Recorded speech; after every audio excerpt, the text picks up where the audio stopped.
नाराजगी राजपूत समाज की लगातार है, तो क्या कहना चाहेंगे कि जैसे आप राजपूत समाज से हैं? भारतीय जनता पार्टी का देखिए पिछले 5 साल से भारतीय जनता पार्टी की सरकार है और जो यहाँ पे वर्तमान में सांसद हैं, मैं पिछले 8-10 दिन से लगातार 50-55 गांव में घूम चुका हूं और जिस भी मैं गांव में जा रहा हूं और वहां पे जाने के बाद मेरा पहला सवाल यही रहता है, क्या सांसद महोदय आए थे गांव में? कि राजपूत समाज अभी एक समिति को लेकर चल रहा है जिसका स्वाभिमान महाकुंभ 7 तारीख को होने वाला है ननौता में, ठीक है? तो वो ये पूछना चाह रहे हैं कि श्रीपाल राणा जी क्या उसको समर्थन कर रहे हैं या फिर 7 तारीख को उनके पास उनके साथ जो समिति के साथ जा रहे हैं 7 तारीख को जो महाकुंभ है, जो दूसरी पार्टियां हैं, जैसे आप बीजेपी की अगर मैं बात करता हूँ, प्रदीप चौधरी 5 साल रह चुके हैं, एक्सपीरियंस हो चुका है और ऐसा आरोप भी लगाते हैं कि ईवीएम भी उन्हीं का है। तो इतने सारे चैलेंजेस के साथ फिर आप कैसे सर्वाइव कर पाएंगे? देखिए, लोकतंत्र कभी भी घरानों से नहीं चलता। यहाँ तो बोलने वाली कोई जगह है नहीं, यहाँ तो लड़की दे रखी है, यहाँ तो यही बोलेंगे। इस आने वाली 7 तारीख को हम निर्णय लेंगे। मैं करता हूँ मैं संघर्ष समिति का और इनके संघर्ष समिति के जो अध्यक्ष हैं माननीय ठाकुर पूरन सिंह जी का, समाज के मान सम्मान की लड़ाई, हमारे महापुरुषों को कहीं ना कहीं वो अपमानित शब्द नहीं बोलना चाहूंगा, क्योंकि उन्होंने भी जो किया है मैं वो सब भी अपने मुंह से नहीं बोला।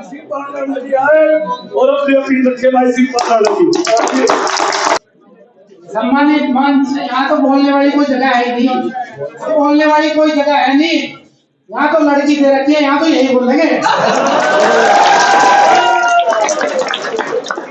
तो मिलने का उनका सारा कुछ ने दे दिया, इसके बाद तो इनकी जिम्मेदारी है क्या आगे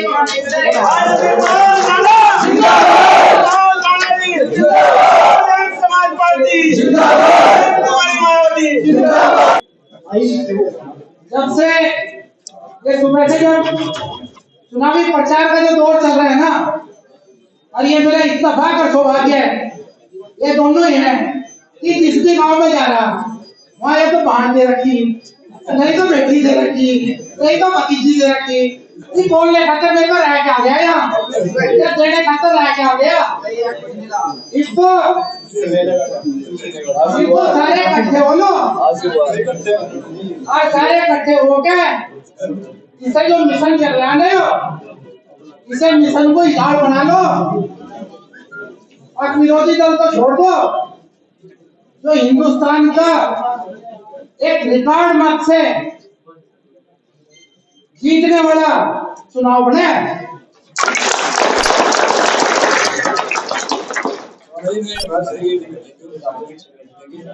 यहाँ सर्व समाज बैठा है और मेरे अपने समाज के तो दुनिया भर के लोग बैठे हैं। कई दिनों से 5-7-10 दिनों से चर्चा चल रही थी और एक छोटा सा एक हमारी कुछ कंडीशन लगी हुई थी भाई, थोड़ा सा हल्का सा 5 मिनट लूंगा, मैं ज्यादा रहने का भी नहीं। ये का घर है, यहाँ वैसे ज्यादा देर टिकना नहीं चाहिए, वैसे ही प्रतिबंध हो। जिस तरीके का एक छोटा सा प्रतिबंध लगा था, अब भाई देखेंगे, विचार करेंगे और 7 तारीख को जो आने वाली 7 तारीख है, इस आने वाली 7 तारीख को हम निर्णय लेंगे। सम्मान करता हूं मैं संघर्ष समिति का और इनके संघर्ष समिति के जो अध्यक्ष हैं माननीय ठाकुर पूरन सिंह जी का।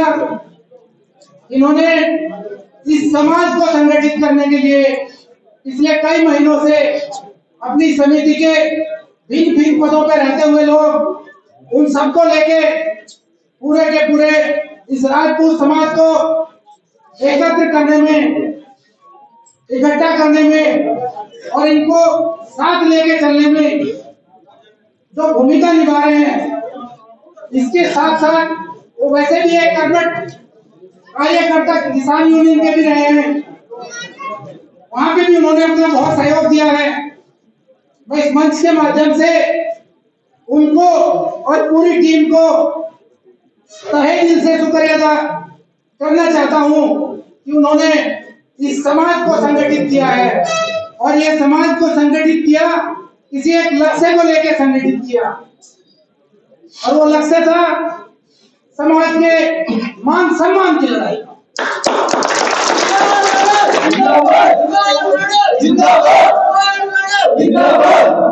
मान सम्मान की लड़ाई का संघर्ष था।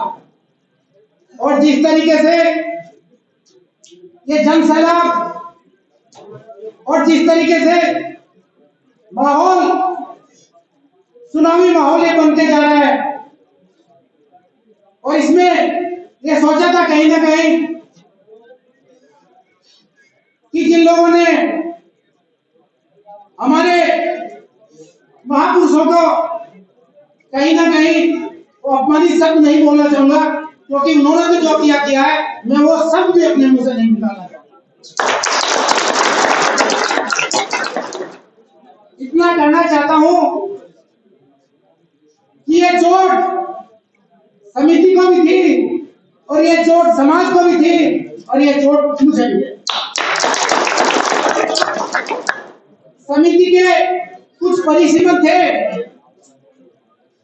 कि उनका जवाब नहीं दे सकते थे, और मैंने मेरे अपने निजी प्रयास से, क्योंकि ये लोकतंत्र है, संविधान से चलता है, लोकतंत्र है, संविधान से चलता है, और मुझे ऐसा लगा कि मैं इस समिति की भी ताकत बनके और इस सर्व समाज की भी ताकत बनके मैं कुछ ऐसा काम करूं जिससे जिन लोगों ने इस तरीके का जो काम किया है उनको उन्हीं की भाषा में मैं जवाब दूं।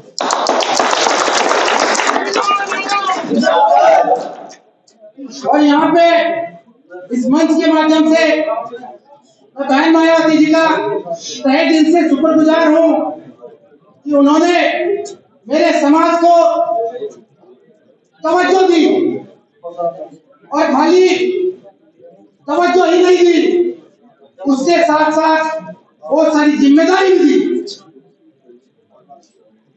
ये हमारा जो पश्चिमी उत्तर प्रदेश का मंडल है, इसमें 9 लोकसभा की सीट है, और इस लोकसभा सीट से पहली पार्टी है बहुजन समाज पार्टी, जिसने 3 ठाकुरों को टिकट दिया।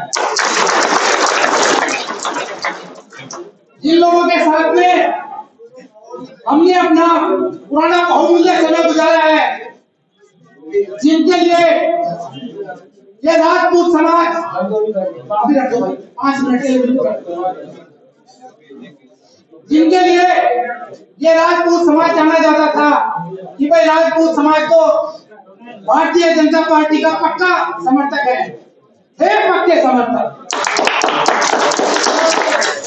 पक्के समर्थक। लेकिन इस मंच के माध्यम से कहना चाहता हूं कि हमने तो तवज्जो दी, लेकिन उस तवज्जो के ऊपर खड़े नहीं हुए। जहां पर व्यक्ति विशेष का मामला है वहां पे भी अपमान झेला है, और जहां पे पार्टी का मामला है वहां पे भी अपमान झेला है।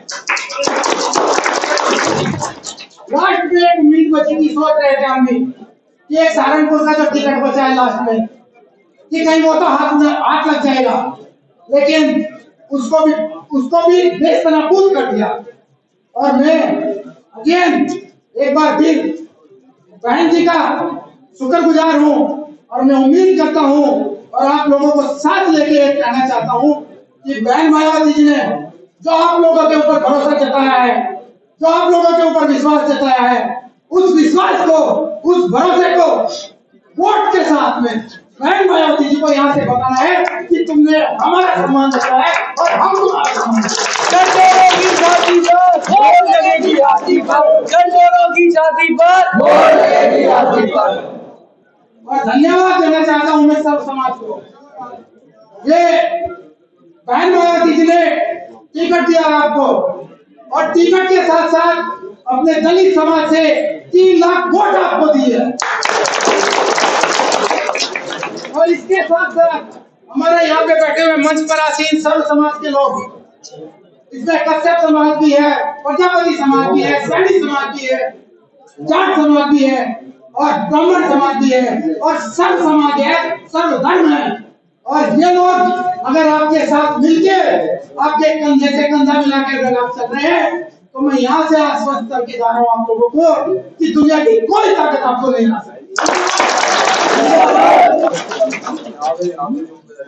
साथ मिलके चलो, मेरे साथ अपने कंधे से कंधा मिला के चलो और यहाँ से आश्वस्त करके जा रहा हूँ कि दुनिया की कोई ताकत आपकी तरफ उंगली नहीं उठा के देगी। आपकी ढाल बन के खड़ा हो जाऊंगा, आप लोगों की ढाल बन के खड़ा हो जाऊंगा। एक पुराना सैनिक हूँ, सीमा सुरक्षा बल का मैं कार्मिक रहा हूँ, 22.5 साल नौकरी करी है और सीमा की सुरक्षा करके आया हूँ और मुझे पता है कि जनमानस की, समाज की और क्षेत्र की सुरक्षा कैसे की जाती है।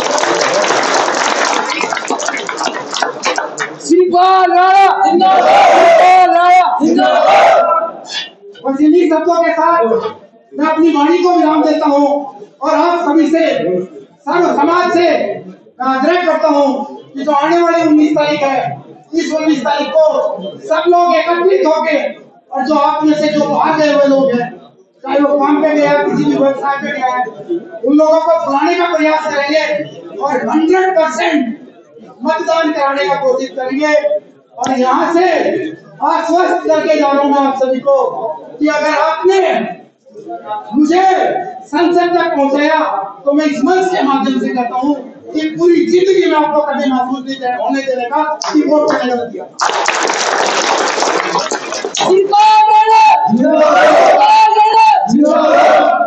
बस इन्हीं शब्दों के साथ मैं अपनी वाणी को विराम देता हूँ। जय हिंद, जय भारत, जय भीम, जय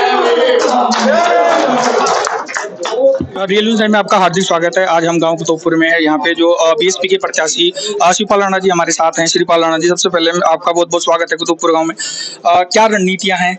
आपको पता है कि बीजेपी का एक बहुत बड़ा कैंडिडेट सामने है, तो नाराजगी राजपूत समाज की लगातार है, तो क्या कहना चाहेंगे कि जैसे आप राजपूत समाज से आते हैं? पहले तो बहुत बहुत धन्यवाद आपका। दूसरी चीज ये है कि जो आपके सवाल हैं कि दूसरे क्या बोलते हैं भारतीय जनता पार्टी के साथ में, भारतीय जनता पार्टी का देखिए पिछले 5 साल से भारतीय जनता पार्टी की सरकार है और जो यहाँ पे वर्तमान में सांसद हैं, मैं पिछले 8-10 दिन से लगातार 50-55 गांव में घूम चुका हूं और जिस भी मैं गांव में जा रहा हूं और वहां पे जाने के बाद मेरा पहला सवाल यही रहता है, क्या सांसद महोदय आए थे गांव में? तो मुझे हर जगह पे यही आवाज आती है कि सांसद महोदय तो नहीं आए। और जहां तक मेरा अपना मानना है कि सांसद महोदय तो छोड़ दीजिए, उनके सांसद प्रतिनिधि भी वहां तक नहीं गए। तो ऐसी स्थिति में भारतीय जनता पार्टी का जनाधार गायब हो चुका है। तो एक दूसरा जो मेरे दर्शक हैं, जो मेरे चैनल के दर्शक हैं, वो मुझे पूछते रहते हैं कि जब भी शिवपाल राणा से आपकी बात होगी, उनसे एक बात जरूर पूछेगा कि राजपूत समाज अभी एक समिति को लेकर चल रहा है, जिस स्वाभिमान महाकुंभ 7 तारीख को होने वाला है ननौता में, ठीक है। तो वो ये पूछना चाह रहे हैं कि श्रीपाल राणा जी क्या उसको समर्थन कर रहे हैं या फिर 7 तारीख को उनके साथ जो समिति के साथ जा रहे हैं, 7 तारीख को जो महाकुंभ है ननौता।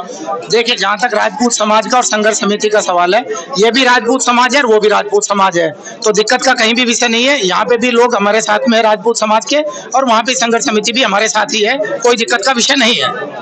तो जैसे आपका अगर मैं अनुभव की बात करूं तो आपका अनुभव राजनीति में अभी बहुत कम है, क्योंकि अभी पहले आप जो आर्मी में रिटायर्ड थे, तो लेकिन जो दूसरी पार्टियां हैं, जैसे आप बीजेपी की अगर मैं बात करता हूं, प्रदीप चौधरी 5 साल रह चुके हैं, एक्सपीरियंस हो चुका है और ऐसा आरोप भी लगाते हैं कि ईवीएम भी उन्हीं का है। तो इतने सारे चैलेंजेस के साथ फिर आप कैसे सर्वाइव कर पाएंगे? देखिए, लोकतंत्र कभी भी घरानों से नहीं चलता, राजनीतिक घरानों से लोकतंत्र नहीं चलता। लोकतंत्र चलता है जनता जनार्दन से और जन समर्थन से, और वो दोनों ही राजनीतिक घराने अपना जन समर्थन भी और जनता जनार्दन का विश्वास भी दोनों ही खो चुके हैं, और जनता जनार्दन हमारे साथ में है और उनका विश्वास भी हमारे साथ है। धन्यवाद बहुत बहुत करने के लिए।